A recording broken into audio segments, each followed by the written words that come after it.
Welcome back. This show lives two very happy lives. One here on streaming television, the other as a podcast. I meet fans of this show regularly who tell me they never watch the Takeout. They just listen. I love that. From now until May 22nd, we are all going to end this show, all of us, just listening. Listening to what, you might ask? CBS Radio clips. CBS Radio started roughly 1929.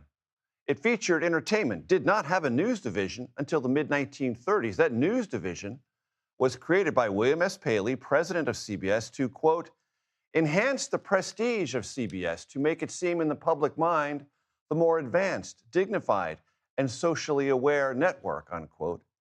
And so it did.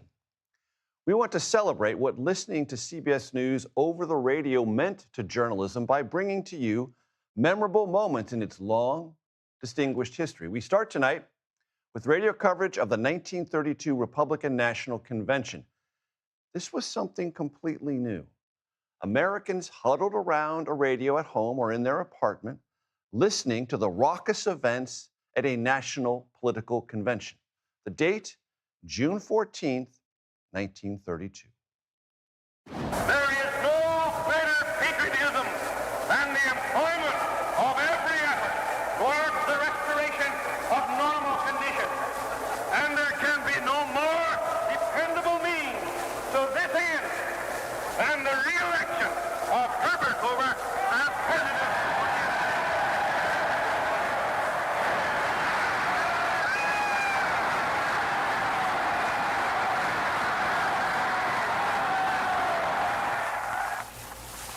Ladies and gentlemen of the radio audience, the keynote speech is finished.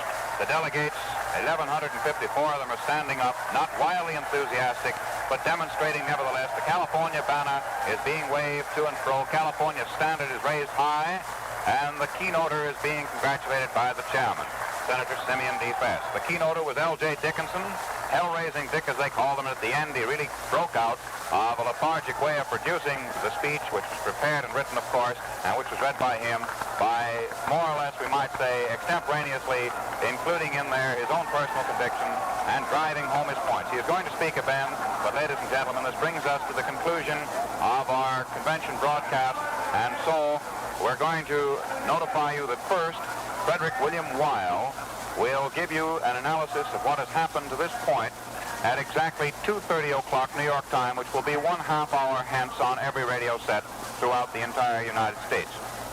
Now, ladies and gentlemen, that gives me exactly 30 seconds to give you a resume of what has happened.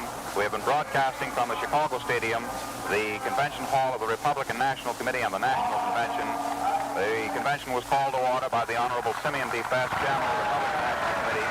The prayer was by the Right Reverend James E. Freeman, Bishop of Washington. The call for the convention was read by George de Benneville-Time of New Jersey, Secretary of the Republican National Committee, and the keynoter was Senator L.J. Dickinson of Iowa, who made the keynote speech. Ladies and gentlemen, this is Ted Husing. This is the Columbia Broadcasting System. 1/2 hour hence on every radio set throughout the United States. There is a timeless, time capsule beauty to that phraseology. We will have small radio time capsules every night for the next month.